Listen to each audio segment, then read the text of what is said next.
نحمده ونصلي على رسوله الكريم أما بعد فأعوذ بالله من الشيطان الرجيم بسم الله الرحمن الرحيم والذين صبروا ابتغاء وجه ربهم وأقاموا الصلاة وأنفقوا مما رزقناهم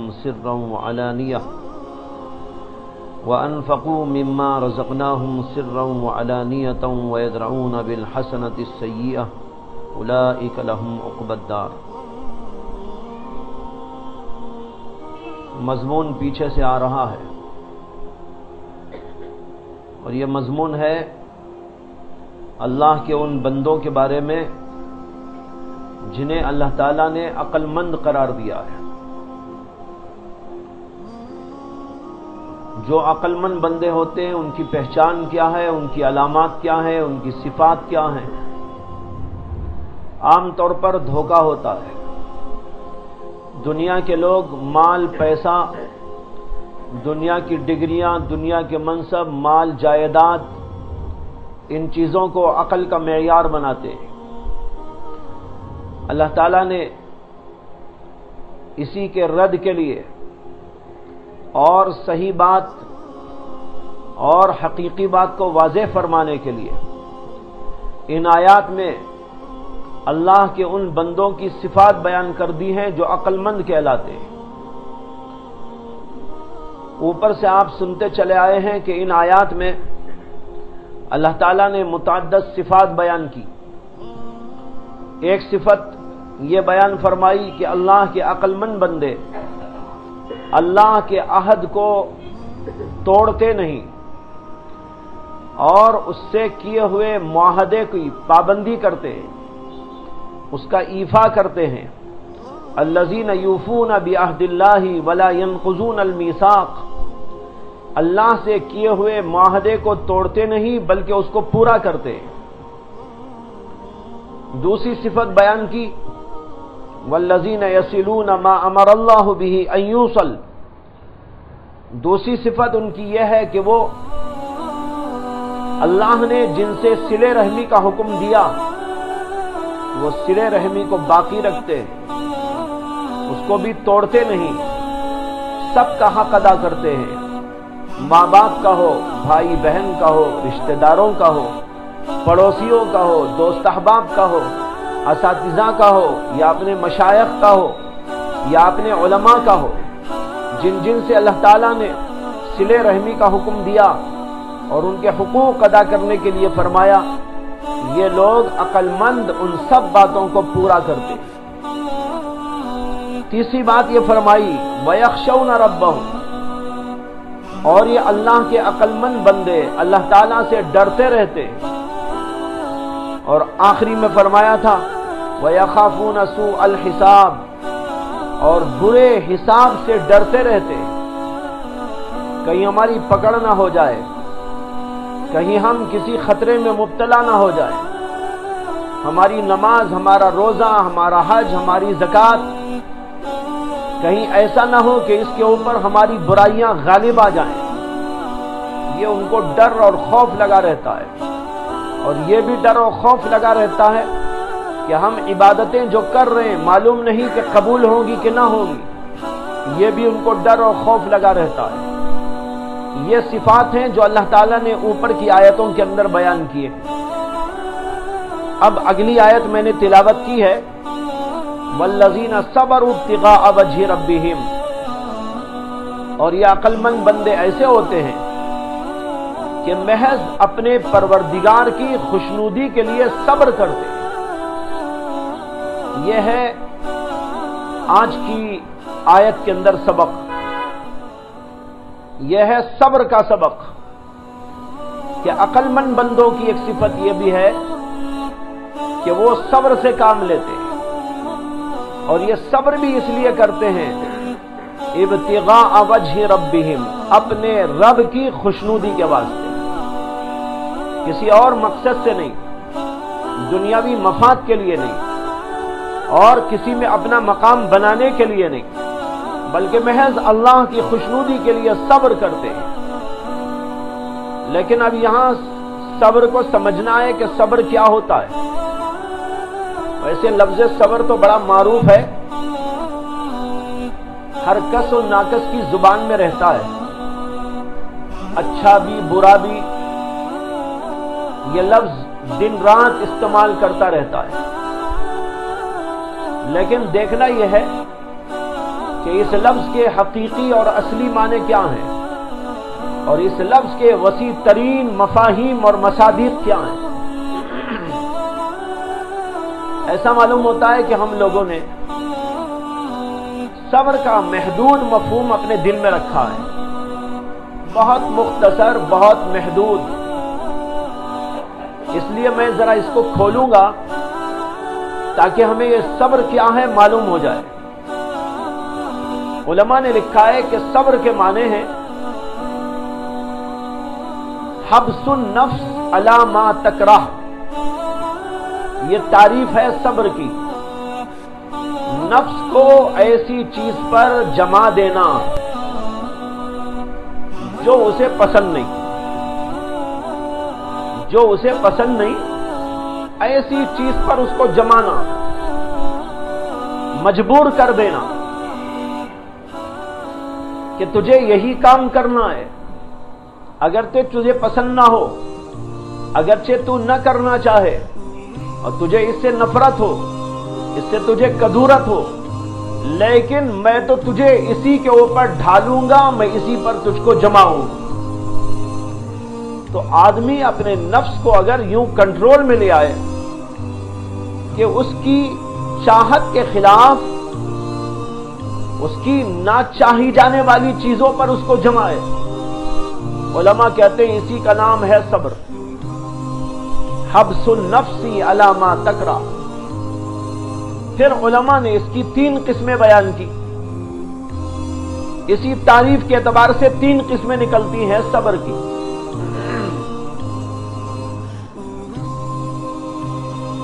پہلی قسم اس کی ہے صبر علی الطاعت، جس کا مفہوم یہ ہے کہ نیکی کرنے پر اور اللہ کی اطاعت کرنے پر نفس کو جما دینا، یہ ہے صبر علی الطاعت۔ اس لیے کہ نیکی کرنے کو انسان کا جی نہیں چاہتا، وہ تو چاہتا ہے نہ کروں، صبح میں مجھے اٹھنا نہ پڑے، ٹھنڈے پانی میں وضو نہ کرنا پڑے، اور دنیا کے دھندوں کو چھوڑ کر مجھے نماز کو جانا یہ بڑا دشوار ہے، یا اگر کام دھام نہ بھی رہا تب بھی یوں ہی سوتے رہنا یا آرام سے بیٹھنا یہ بڑا اچھا معلوم ہوتا ہے۔ نماز کے لیے اٹھنا، نماز کے لیے چلنا، نماز کی تیاری کرنا، نماز کے ارکان کو ادا کرنا نفس پر بڑا بھاری ہے، نفس کے اوپر بڑا مشکل۔ اور ایک نمازی کی کیا بات ہے، انسان کا نفس ایسا بنایا گیا ہے کہ وہ کسی بھی اچھے کام کو پسند نہیں کرتا۔ اسی لیے تو آتا ہے کہ حضرت سیدنا یوسف علیہ نبینا علیہ الصلاۃ والسلام نے یوں فرمایا تھا وما ابرئ نفسی ان النفس لامارۃ بالسوء، میں اپنے نفس کو بری نہیں قرار دے سکتا۔ اللہ اکبر، اتنا بڑا پیغمبر، اور ایسا زبردست کارنامہ بھی انہوں نے کر کے دکھا دیا دنیا میں جو بڑا عجیب ہے، حیرت انگیز ہے، کہ ایک عورت ان کو دعوت دے رہی ہے، اور عورت بھی کون، جو خود ان کی مالکہ ہے، اسی کے گھر میں وہ پلتے ہیں اور انہی کے پروردہ ہیں، اور پھر وہاں تمام فیسلٹیز موجود ہیں، تمام کے تمام اسباب موجود ہیں۔ اس کے باوجود سیدنا یوسف علیہ السلام نے اپنے نفس کو وہاں بچا لیا۔ کتنا بڑا کارنامہ ہے، لیکن خود ہی فرماتے ہیں وما ابرئ نفسی، میں اپنے نفس کو بری نہیں قرار دے سکتا۔ یہ کب کہا انہوں نے؟ جبکہ ساری دنیا نے ان کی عصمت اور عفت کو تسلیم کر لیا،